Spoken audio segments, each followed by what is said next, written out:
Hello दोस्तों, welcome back to कल्पसी academy. सो हम आज का सेशन स्टार्ट करते हैं विच इज़ बायोलॉजी। और ये आई थिंक ये आपका पूरा सब्जेक्ट को ही कवर करेगा। बायोलॉजी मींस इसमें हम उसकी टू ब्रांचेज बॉटनी है और जूलॉजी है, उसको कवर करेंगे। और ये आपके सभी एग्जाम्स में हेल्प करेगा, बीट कॉम्पिटिशन एग्ज़ाम और जो भी एनसीईआरटी से रिलेटेड जितने भी एग्जाम्स होते हैं। इनमें हम कहते हैं ना कि एनसीईआरटी पढ़ना ही पढ़ना है, तो उस चीज़ को भी ये कवर करेगा। एज वेल एज जो बोर्ड स्टूडेंट्स होते हैं उनको भी हेल्प करेगा। इसमें मैं थोड़ी बेसिक आपको नॉलेज दूंगा कि बेसिक मतलब कुछ बहुत ज़्यादा ओवर नहीं करेंगे और बहुत ज़्यादा कम भी नहीं करेंगे। तो एक लिमिटेड सिस्टम रखेंगे, इसलिए इसका मैंने नाम दिया है जीएस फॉर ऑल सीरीज। ठीक है, so let's start our session. तो सबसे पहले हम देखते हैं बायोलॉजी। बायोलॉजी क्या होता है? तो बायोलॉजी जो है हमारा दो वर्ड से मिलकर बना है, बायो प्लस लोगस। ठीक है, तो लोगस का मतलब होता है स्टडी। जैसा कि आपको पता ही है, स्टडी, लोगस का मतलब स्टडी होता है। और बायो का मतलब होता है लाइफ। जो भी चीज़ें होती हैं जिनमें लाइफ होती है मतलब उनमें बायो है, मतलब लाइफ है। तो बायोलॉजी मतलब होता है साइंस ऑफ लाइफ। जो साइंस लाइफ लाइफ को डील करता है, मतलब जो जो भी ऑब्जेक्ट्स हैं, जितने भी लिविंग ह्यूमन बींग्स हैं, इवन प्लांट्स हैं, जितनी भी कैटेगरीज हैं, उनमें अगर लाइफ कंपोनेंट है तो हम उसको बायोलॉजी में देखते हैं। ठीक है, सो लेट्स मूव फॉरवर्ड। अब हम देखते हैं कि बायोलॉजी की कितनी कितनी सारी ब्रांचेस होती हैं। जैसे हमको पता है कि बायोलॉजी में काफ़ी सारी ब्रांचेस होती हैं। इसमें मेनली हम बॉटनी और जूलॉजी को ही देखते हैं, है ना। क्योंकि एग्जाम में हालांकि सभी से क्वेश्चन आते हैं, लेकिन इतना डिटेल में नहीं जाते। ये एक्सटेंडेड और कह सकते हैं कि कोर है, ये पिलर्स हैं बॉटनी एंड जूलॉजी बायोलॉजी के। ठीक है, जैसे हम देख लेते हैं, जैसे अलग अलग ब्रांचेस हैं, जैसे एनाटॉमी है, बॉटनी है, टैक्सोनॉमी है, जूलॉजी है, माइक्रोबायोलॉजी है, माइकोलॉजी है, फाइकोलॉजी है, पैसेटोलॉजी एंड सो ऑन। काफ़ी सारे हैं। अगर आप चाहते हैं तो मैं आपको लिस्ट भी बना के दे दूंगा। तो अभी तो काफ़ी लंबी सीरीज होने वाली है, तो मैं आपको कुछ ना कुछ एक्स्ट्रा प्रोवाइड ही कराता रहूँगा। तो इसको थोड़ा ब्रीफली देख लेते हैं कि एनाटॉमी क्या होती है। एनाटॉमी बेसिकली क्या होता है कि जो भी लिविंग ह्यूमन बींग्स हैं या लिविंग बींग्स हैं, जितने भी एनिमल या प्लांट जितने भी हैं, उनकी एनाटॉमी मतलब उनका जो स्ट्रक्चर होता है, उनका बॉडी कैसे मिलके बना है, किन चीज़ों से मिलकर बना है, उनका स्ट्रक्चर क्या है, तो वो हम एनाटॉमी में देखते हैं। ठीक है, बॉटनी मतलब साइंस ऑफ प्लांट, मतलब प्लांट में क्या क्या होता है, जैसे प्लांट में कौन कौन से कंपोनेंट्स होते हैं, मतलब उसमें आपको कौन से एंजाइम मिलेंगे। ठीक है, उसमें क्या टिश्यूज होते हैं, रूट, स्टेम, ये सब चीज़ें हम देखेंगे। ठीक, टैक्सोनॉमी क्या होता है? टैक्सोनॉमी मतलब होता है हम किसी चीज़ को भी ग्रुप करके रखते हैं। जैसे जैसे इसमें अलग अलग कैटेगरीज आपको आगे देखने को मिलेंगी। जैसे रेप्टाइल्स हैं, ठीक है, तो जितने भी जो क्रॉल करते हैं, रेंगते हैं, उनको हम रेप्टाइल्स कैटेगरी में रखते हैं। ठीक है, जैसे हम ह्यूमंस हैं, काफ़ी सारे एनिमल्स हैं, ये मैमल्स में आते हैं। ठीक है, स्तनधारी जिसको हिंदी में हम कहते हैं। और ऐसे ही मतलब एक कैटेगरी में रखने को टैक्सोनॉमी कहते हैं। ठीक है, जैसे कैरोलस लीनियस ने एक टैक्सोनॉमी दी थी, ठीक है, उसी टाइप से। और जूलॉजी में हम देखते हैं कि जो जितने भी एनिमल्स हैं, ठीक है, एनिमल्स की स्टडी करते हैं, उनका मतलब।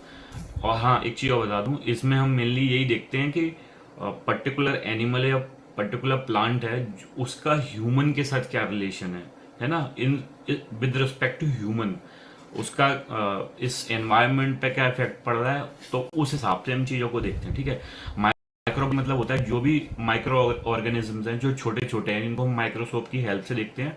तो उसमें हम माइक्रोबायोलॉजी में इन जो भी और ये जितने भी एनिमल्स वगैरह हैं, या जितने भी माइक्रोस्कोपिक छोटे छोटे जो जीव जंतु होते हैं, उनको हम देख लेते हैं। ठीक है, माइकोलॉजी क्या होता है? माइकोलॉजी में हम फंजी को, ठीक है, फंजी जिसको हम कहते हैं ना, कि कहते हैं इसको कवक, कवक जो रहता है, इसकी स्टडी करते हैं। ठीक है, और ऐसी इसमें फाइकोलॉजी होता है, ऐसी पैरासिटोलॉजी होती है। ठीक है, तो अब इसमें हम एल्गाई को पढ़ते हैं फाइकोलॉजी में। ठीक है, एल्गाई को पढ़ते हैं। और पैरासिटोलॉजी में जो भी पैरासाइट्स होते हैं, पैरासाइट्स मतलब जो पैरा हूँ, मतलब जैसे हम कहते हैं ना हमारे शरीर में पैरासाइट आ गया, तो मतलब हमारे बॉडी में नहीं था, वो बाहर से आया। तो जो भी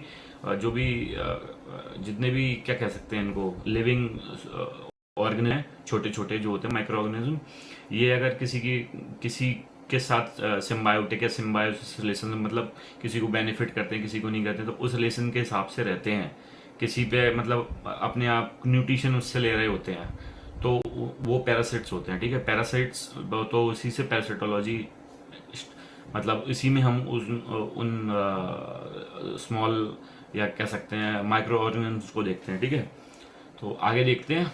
ठीक है, बॉटनी से स्टार्ट करते हैं। हम थोड़ा ब्रीफली आपको बताऊंगा कि क्या बॉटनी क्या होती है। बॉटनी क्या है? It is the scientific study of plants. Plants की हम साइंटिफिक स्टडी करते हैं। ठीक है, पूरा मतलब एक सिस्टम फॉलो करते हुए प्लांट्स को स्टडी करते हैं, अच्छे से स्टडी करते हैं, तो वो बॉटनी होता है। इसमें हम एनिमल्स को स्टडी नहीं करेंगे, स्पेसिफिकली हम सिर्फ प्लांट्स को ही देखेंगे। ठीक है, तो फादर ऑफ बॉटनी कौन थे? तो थियोफ्रास्टस। तो थियोफ्रास्टस को फादर ऑफ बॉटनी कहा जाता है। आप देख सकते हैं प्लांट्स में भी अलग अलग कैटेगरीज है। आपने देखा होगा बचपन में, आपने एनसीईआरटी पढ़ी होंगी, 5th 6th 7th क्लास में पढ़ा हुआ। इवन आप इन्वायरमेंट साइंस में भी ये सब कुछ दिया हुआ है ना।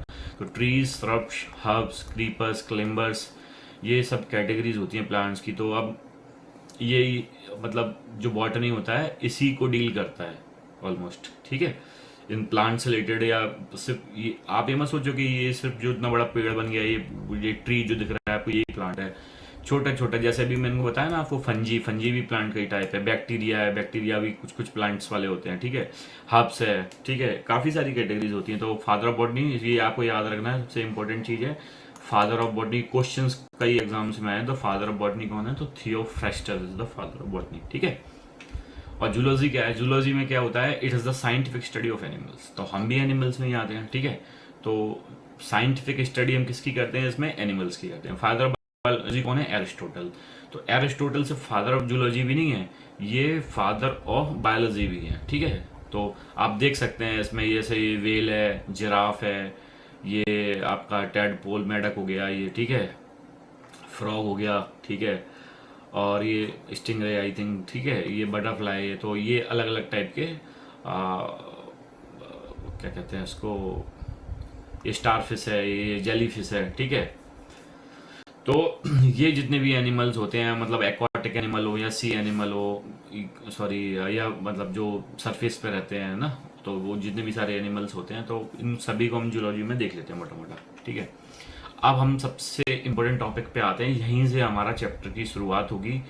मीन्स के ये तो मोटा मोटा हमने देख लिया कि बॉटनी क्या है, जूलॉजी क्या है। तो अब सेल से हम देखते हैं। अभी मैं आपको यहाँ पे इंस्ट्रक्शन नहीं दे रहा हूँ, और जो भी आपको मैं डेफिनेशन दूंगा आपको रटने की जरूरत नहीं है। ये सिर्फ उन लोगों के लिए है जो बोर्ड एग्जाम्स में बच्चे लिखते हैं ना, तो उनको प्रॉब्लम ना हो।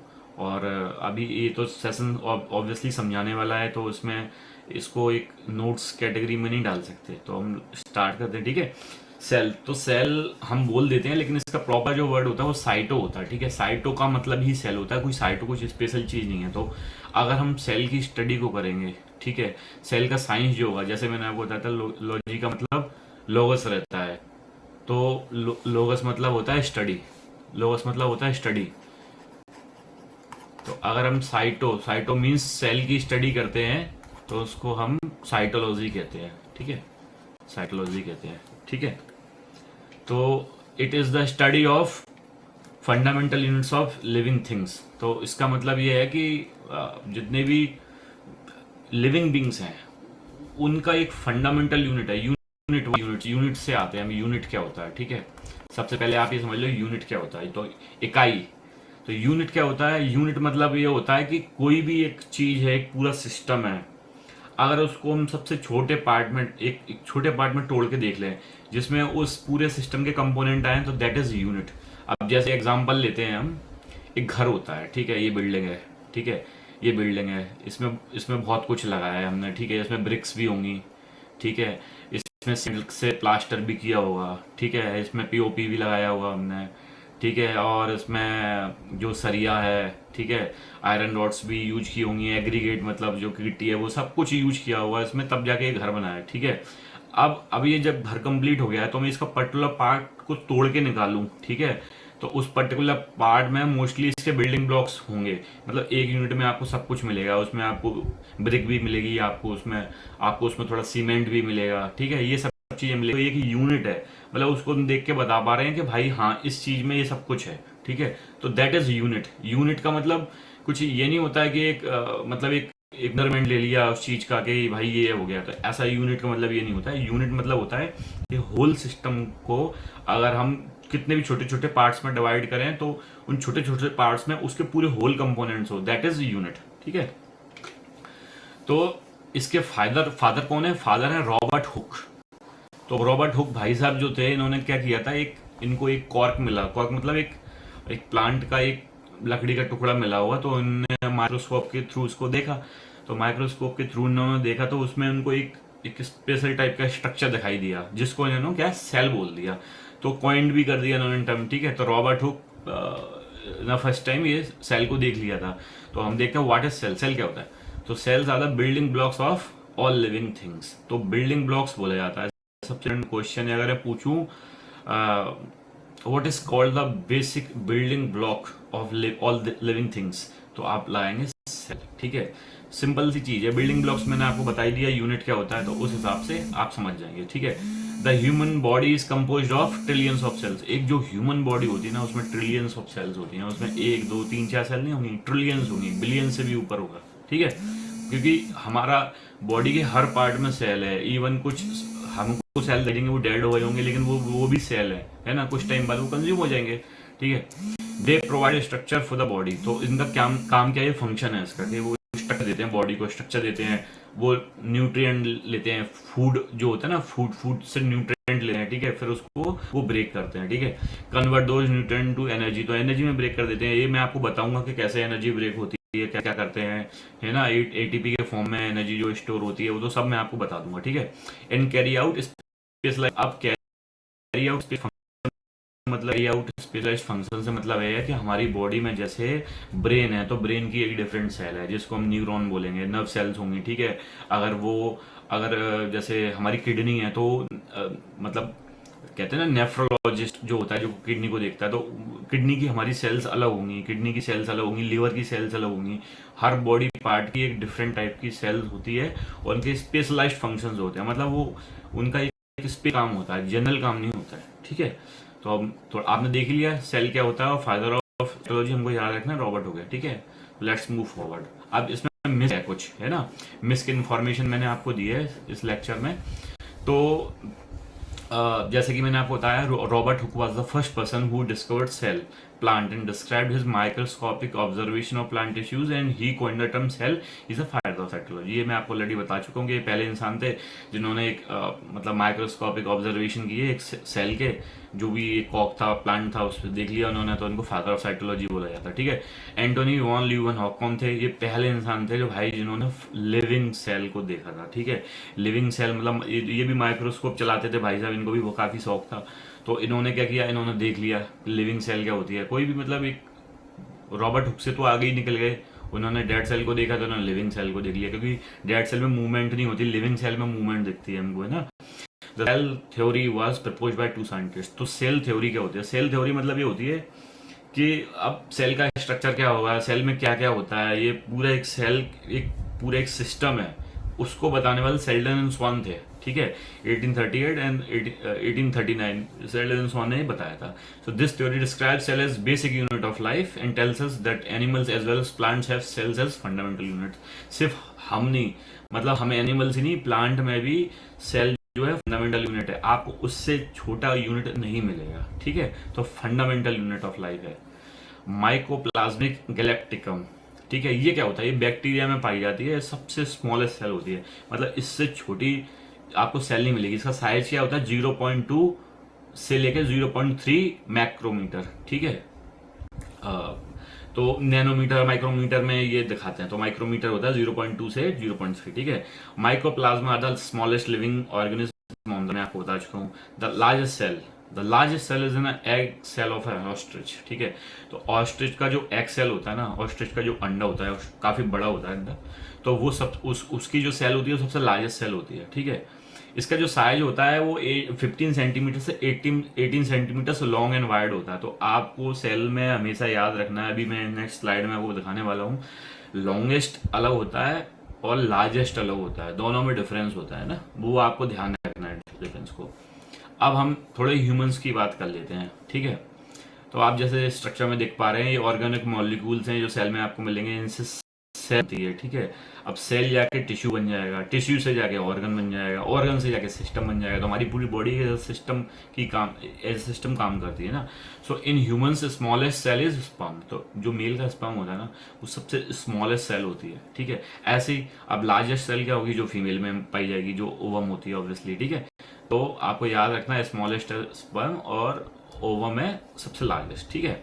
और सबसे लॉन्गेस्ट क्या होती है, मतलब लंबी लेंथ में जो सबसे लंबी होगी उसको लॉन्गेस्ट सेल बोलेंगे। दैट इज नर्व सेल, जो हमारे ब्रेन से निकलती है ना नर्व सेल्स। हम न्यूरॉन्स हमारी पूरी बॉडी में, ब्लड में सभी जगह रहते हैं, ठीक है। तो cell division is absent in brain cells. अब क्या होता है भैया, जो ब्रेन सेल्स होती है ना, इसमें सेल डिवीजन नहीं होता है। सेल डिवीजन ना होने की वजह से ही आपने देखा होगा कि हमारे जितने भी साइंटिस्ट हैं, जितने भी रिसर्चर्स हैं, इन्होंने पूरा सब कुछ आज तक सब ट्रांसप्लांट वगैरह करना सीख लिया है। लिवर ट्रांसप्लांट हो जाता है, किडनी ट्रांसप्लांट हो जाता है, इवन हार्ट ट्रांसप्लांट हो जाता है, लेकिन ब्रेन ट्रांसप्लांट नहीं कर पाते हैं। क्यों? क्योंकि उसमें सेल डिवीजन नहीं होता, ठीक है। अब आप कहोगे सेल डिवीजन नहीं होता है तो फिर इतने सारे मतलब ब्रेन कैंसर कैसे हो रहे हैं। तो ब्रेन कैंसर का एक अलग रीजन है, क्योंकि 90% पार्ट ऐसे फ्लूइड से बना होता है जिसमें सेल डिवीजन नहीं होता। 10% पार्ट ऐसे ऐसे 10 से 15% पार्ट ऐसे फ्लूइड से बना होता है जिसमें सेल डिवीजन होता है। अब मैं टेक्निकल टर्म यूज नहीं कर रहा हूँ, वो मैं बाद में आपको समझाऊंगा, अभी इसका कोई मतलब नहीं है। अभी हम बेसिक लेवल पे देखते हैं, ठीक है। Cell division is faster in living cells. तो जो लिवर सेल्स होती है ना, सॉरी पार्डन, जो लिवर सेल्स होती हैं उसमें सबसे खतरनाक लेवल का ना मतलब सेल डिवीजन होता है। बहुत फास्ट होता है, अल्ट्रा फास्ट होता है। हम देखते हैं ना कि लिवर, अब बहुत से लोग ड्रिंक वगैरह करते हैं तो उनका लिवर थोड़ा ट्रीटमेंट होता है, छोड़ देते हैं, फिर से खुद को रिकवर कर लेता है। तो लिवर क्या खुद को रिकवर कर लेता है। तो मतलब इसमें सेल डिवीजन बहुत फास्ट होता है। अब सेल डिवीजन का मतलब कोई गलत चीज़ नहीं है। अब जैसे आप देखते हैं कि जैसे ये सेल है, ठीक है। अब इसमें अब वो अलग प्रोसेस है, मीटोसिस मायोसिस, वो अभी मैं आपको बाद में बताऊंगा। तो जैसे एक सेल सिंगल सेल से डबल सेल्स बन गई, डबल सेल से फिर इससे 4 सेल्स बन गई ना, तो ये डिवीजन होता है। तो ये मतलब ऐसा होता है कि आप ये मत सोचो कि खराब चीज़ है, मतलब सेल डिवीजन, ये तो बेटर चीज़ है, क्योंकि ये ओल्ड सेल हो जाएगी, फिर ये न्यू सेल होगी, फिर ये ओल्ड बन जाएगी, इसके लिए ये न्यू बन जाएगी। तो ये क्या है, हमेशा खुद को न्यू करती रहेगी। अब न्यू करती रहेगी तो भाई मतलब न्यू चीज़ तो अच्छी होती है ना बॉडी के लिए। तो इसलिए हमेशा सेल डिवीजन मोस्टली अच्छा ही होता है। लेकिन कैंसर के केसेस में क्या है, वो अनकंट्रोल्ड हो जाता है सेल डिवीजन, इसलिए वो बुरा होता है हमारी हेल्थ के लिए, ठीक है। ट्यूमर बन जाता है और फिर डेथ भी हो सकती है। अब सेल टाइप्स 2 टाइप्स के होते हैं, प्रोकैरियोटिक और यूकैरियोटिक। इसमें हम अभी ज़्यादा देखना नहीं है हमको, क्योंकि इसके लिए एक डिफरेंट मैं स्ट्रक्चर बना के आपको पूरा समझाऊंगा, आप थोड़ा ऊपर ऊपर से देख लो। अब prokaryotic is a single cell organism whose cell lacks a nucleus and other membrane bound organelles, ठीक है। इसमें क्या होता है भैया, सिंगल सेल ऑर्गेनिज्म होगा और इसमें एक न्यूक्लियस नहीं होगा, ठीक है। तो अभी मैं इसको डिटेल में नहीं पढ़ा रहा हूँ, क्योंकि जब मैं आपको सेल पढ़ा दूंगा तो आपको पता चलेगा न्यूक्लियस क्या होता है, ऑर्गेनिल्स क्या होते हैं उसके, ठीक है। इसलिए आप इतना समझ लो कि जो सिंगल सेल ऑर्गेनिज्म होगा वो प्रोकैरियोटिक होगा और थोड़ा थोड़ा हल्का सा कॉम्प्लेक्स होगा, ठीक है। और इसमें एक न्यूक्लियस पाया जाएगा। तो वो सब चीज़ें आपको न्यूक्लियस वगैरह में सब चीज़ें जो मिलेंगी आपको, तो वो यूकैरियोटिक होगा। तो ये यूनिसेल्युलर हो गया, ठीक है। तो ये यूनिसेल्युलर हो गया और वो थोड़ा सिंगल सेल ऑर्गेनिज्म हो गया, ठीक है। हम भी यूकैरियोटिक में ही आते हैं, ठीक है। तो अब ये सेल स्ट्रक्चर है। अब ये सेल स्ट्रक्चर मैं आपको नेक्स्ट लेक्चर में बताऊंगा कि ये कि इसमें जितने भी सारे ये ऑर्गेनिल हैं, ठीक है, इनकी हम डिटेल स्टडी करने वाले हैं। हम स्टार्ट करेंगे पूरा और इसको पूरा फिनिश करेंगे, ठीक है। सेल ऑर्गेनिल्स वगैरह ये आपको मैं स्टार्ट करूंगा प्लाज्मा मेम्ब्रेन से, ये हमारा नेक्स्ट लेक्चर होने वाला है। तो thank you so much for watching my video.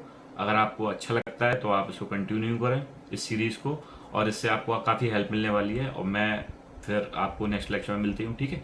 Thank you so much, bye, take care.